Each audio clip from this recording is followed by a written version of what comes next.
going on, Jerome homies? Feeling festive on a Friday. I don't know why. But your Minnesota Vikings finish their road schedule.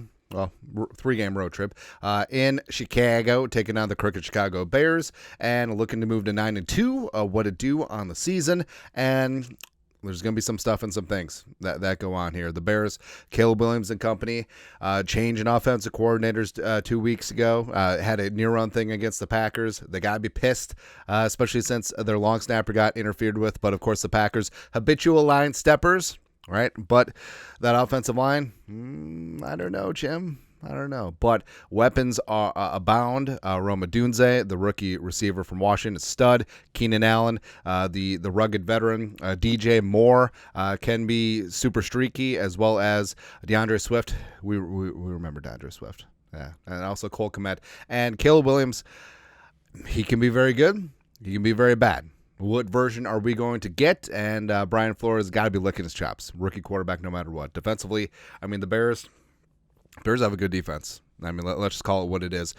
Their defensive line is solid, spearheaded by Montez Sweat. I feel like their linebacking core is extremely underrated. You know, love the double E's. Tremaine Edmonds, T.J. Edwards, who came over free agency 2 off seasons ago, and Tyreek Stevenson. When he's not celebrating pre-Hail Mary, I mean, he's pretty good. All right, the remnants, Kevin Byard, Jalen Johnson might be one of the most underrated outside corners in the game. He's been running his mouth too, so we got something for him. Plus, Kyler Gordon got a ton of respect for him in the slot. So, I mean, it's not going to be a gimme, right? And it's going to be a near-run thing, and division games are always tough, especially on the road. But here are 10 keys for the Vikings to beat the crooked Chicago Bears. Number 1, Darnold not running for his freaking life, right? And Darnold, I mean, he did magical things against Tennessee, respect there, and the offensive line. So PFF-wise, like, they were fine, 7 pressures and a sack, but eyeball test-wise, like, nah, son. It was a ton more than that. The Vikings, frankly, lose to the Titans if Darnold didn't put a rabbit out of his hat with a 6'4" Impala. And yeah, I know there's a lot of moving parts. Cam Robinson, new. Dalton Risner, new. But they got to gel, and they got to take care of, like we said, that very fearsome Bears defense, getting pressure on 26.7% of passes, 6th best in the league. So they got to do something. Starting with Sweat, also on the interior with Dexter, Coward, and Pickens, they can certainly get after things a little bit as well. Next up, numero 2.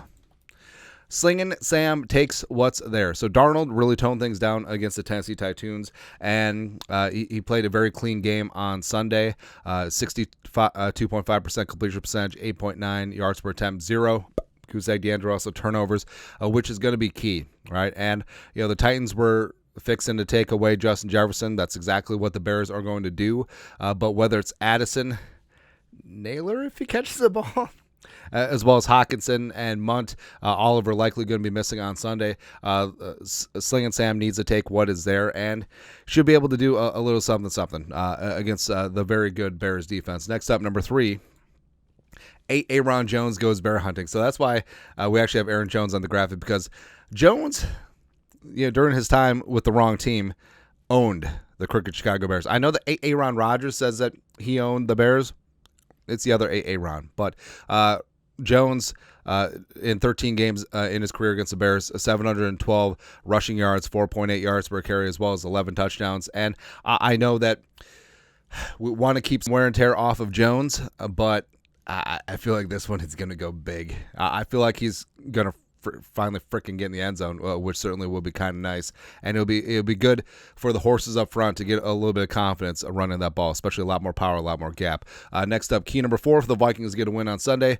Justin Jefferson goes off. Now, like I said, full-on respect for Jalen Johnson, who's likely going to be trailing Jefferson around all day. Also, they're probably going to be playing a lot of split safeties again, playing some brackets, and just really making sure that Jefferson doesn't beat them. Don't care.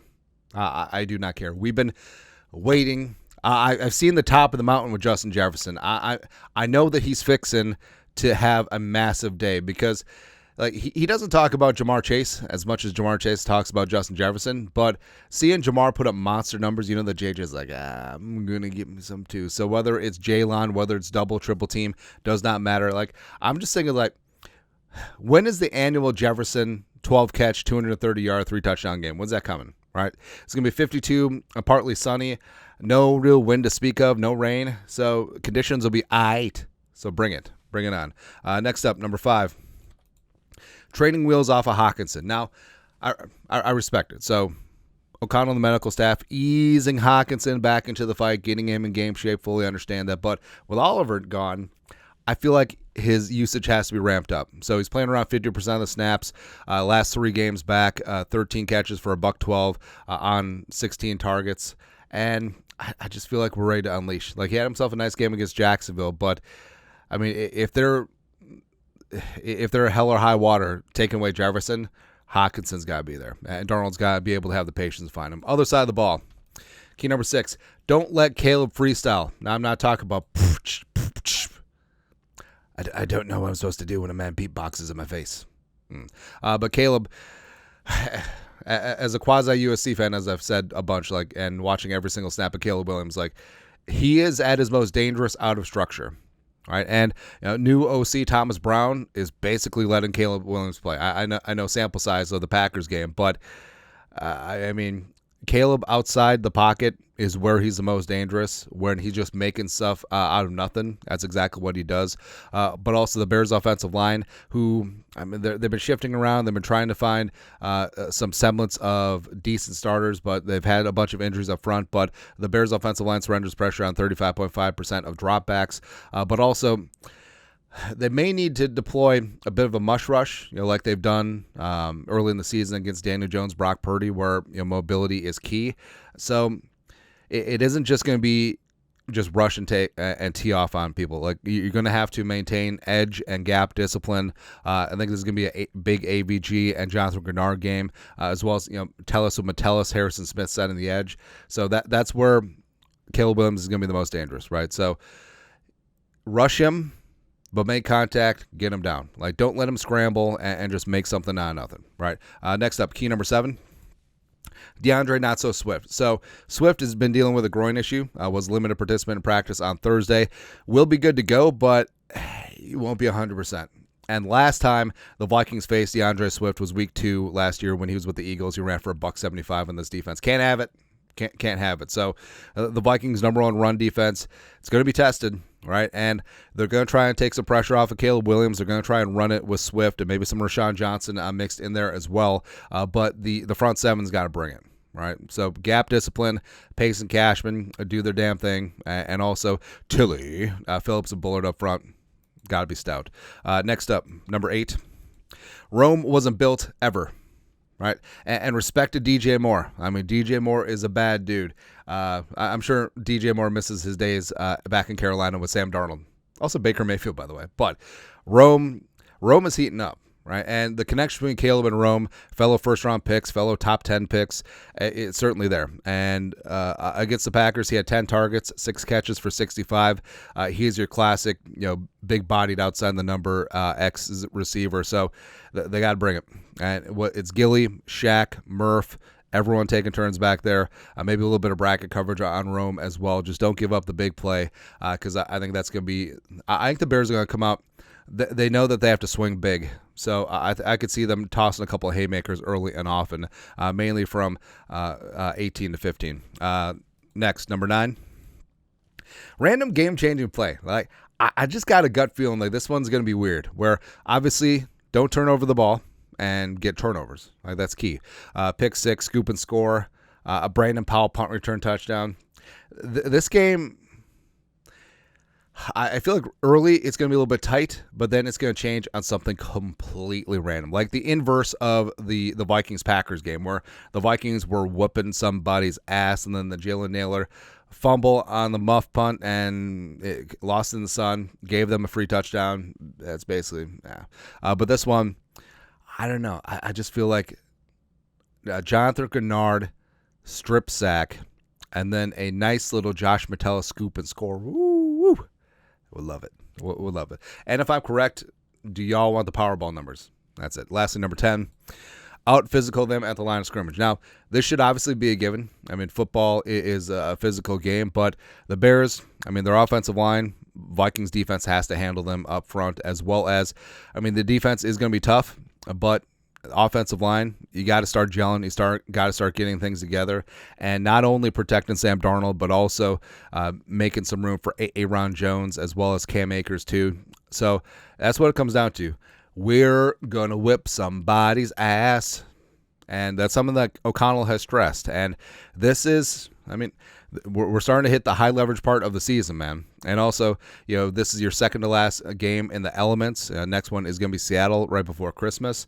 And this is your classic NFC North slobber knocker type game. The Bears are an old school team. And guess what? If the Bears consistently win at the line of scrimmage, they're going to win. Right? So you cannot take this game and this team for granted. You got to go out, you got to punch them in the mouth, and you got to whip somebody's ass. And that's it. Final score prediction. So like I said, I feel like early on, like this one, it's going to be like a heavyweight boxing match. Not Tyson Jake Paul. But there's going to be a feeling out period, first couple of rounds. But I feel like there's just going to be a random game-changing play. Like I can feel it in my bones, and hopefully it goes our direction, because then I think the floodgates will open, and I think that the Vikings defense flummoxes Caleb Williams. I think that they get 2, 3, 4 turnovers. I think Darnold plays another clean game. I think Jefferson and Hockenson gets going. I think Aaron Jones whips the Bears' ass yet again, with a sprinkling of Cam Akers in there as well. And overall, I think that the Vikings finally get together like a clean and complete game. I mean, low penalties, don't turn the ball over, take the ball away, and I don't think that this one is going to be in doubt. But give me Vikings 33, Bears 13, and the game-changing play. I'm calling it strip, sack, scoop, and score. Or maybe Brandon Powell. I don't know, man. But that is it. That's at 10 keys for the Vikings to get a win over the Bears on Sunday. What's your final score prediction? What are your keys? Let us know in the comment section below. You guys are the best. You know what to do. Skull production value.